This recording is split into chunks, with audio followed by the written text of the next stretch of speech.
Touchdown, Intramuros. Time check, 4 PM na at andito ako ngayon sa LRT. On the way, papuntang Intramuros para mag solo trip. Let's go! Finally, a real happened to me.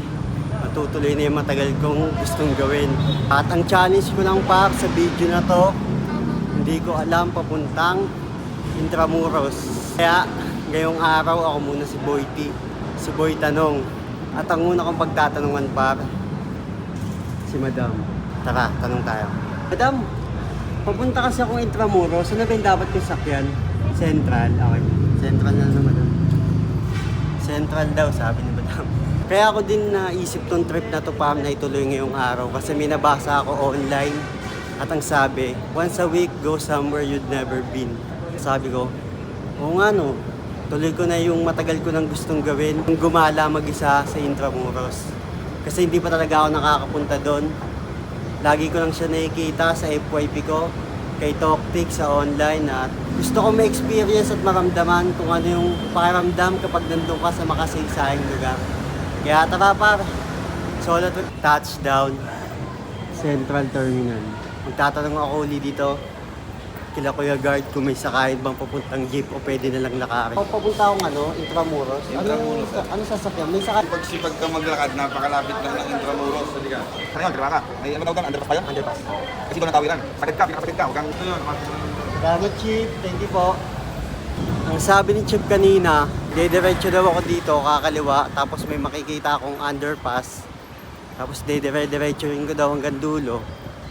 Angat sa taas, pagdating doon, di ko na alam. Pero ako nga si Boy T. Magtatanong tayo kapag di ko na alam. Dito, tanong tayo kay Kuya. Hindi ko sure kung saan yung daanan. Yeah, pwede magtanong. Saan ba pupunta Intramuros? Underpass dyan. Pag underpass ka, pag tawid mo, Intramuros na. Tulong ako kay Kuya. Naka-storbo pa ako. So, dito daw, kaliwa, tapos yun nga, may underpass. Tara. Ito na yung underpass na tinutukoy ni Chip, pati ni Kuya kanina. Diretso lang daw hanggang dulo. Hanggang sa pinakadulo. Tignan natin. Nandito na ako sa may pinakadulo ng tunnel. Ito ang di ko na alam kung saan yung way papunta.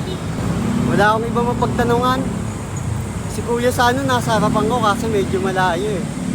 Nakakahiya magtanong. Siguro diretso lang. Tignan natin kung saan tayo dadalhin na ito paglalakad ko. Ito, magtatanong tayo ulit. Wag na, nahiya. Nahiya ako magtanong, putik. Bubuelo na ako para magtanong kaso bigla ako nahiya eh. Pero parang ito na ata, ito na ba yun? Parang ito na ata eh. Hindi rin ako humingi ng tulong kay ChatGPT. Hindi rin ako tumingin sa online kung ano ba yung mga way para makapunta doon. Para may challenge ba? Hindi ko na alam kung saan ako papunta. Punta ako kay Kuya. Yeah, pwede magtanong. Saan ba pupuntang Intramuros? Diretso lang. Salamat ya. Ito na ata. Touchdown Intramuros. Halatang excited. Pasok tayo sa loob. Let's go. Dito na magsisimula yung journey pa. Pumasok na ako sa loob. Wala akong idea. Hindi ko alam kung saan yung mga pupuntahan kong libreng lugar. Pero bahala na. Ito pa, may nakita na akong pwedeng puntahan. Baluarte de San Andres. Baluarte de San Andres. Also known as Baluarte de San Nicolas dedicated. Tanong, libre lang ba? Malalaman natin. Tignan natin. Ito yung nakikita ko kay Toktik. Wow! Tingin tayo dun sa medyo mataas na lugar. Let's go! Nakaka-excite, putik. Ito na pala yung pinakatuktok. Pero ang ganda. Golf course nga to. Makita ko dito, hindi ko alam kung pwede. Wala naman nasita eh, pero pwede naman siguro. Ganda. Baba na tayo. Na-enjoy ko kagad dito. Ang ganda. So, naman tayo ng iba. Ibang pwedeng mapuntahan. Ang ganda naman ng strukturang to. The Church of Our Lord. Nandito ako sa loob ng, hindi ko alam kung anong pangalan ng lugar na to, pero ang ganda din dito pa. Pwede ba umakit sa taas? Nakakita ako sa taas. Ito magandang simbahan. Hindi ko alam kung anong simbahan siya. Ganda. Hindi ko lang alam kung pwede pumasok sa loob. Tignan natin kung ano yung nakasulat doon. World Heritage Site. Ah, San Agustin Church. World Heritage Site. Pumasok ako sa loob ng San Agustin Church para. Ang ganda. Worth it yung pagpunta ko dito. Subukan natin mag-ice cream dito para. Check natin. Magkano yung ice cream yan? Nasa ganito. 40. Pabili. India. Ice cream. Dito naman tayo sa Manila Cathedral. Dedication to the Virgin Mary under the title of Immaculate. Gandang simbahan. Tignan natin yung history niya pa. Roman Catholic Cathedral of Manila. First cathedral built in 1581, damaged by a typhoon. Ang tagal niya nang nakatayo, no? Nakaka-amaze. Destroyed during the Battle of Manila in 1945. 7 cathedral. Ganda. Sarap sana mag-arkila ng bike ko. Mag-ikot-ikot dito kaso wala ako budget eh. Kaya lakad-lakad na lang muna.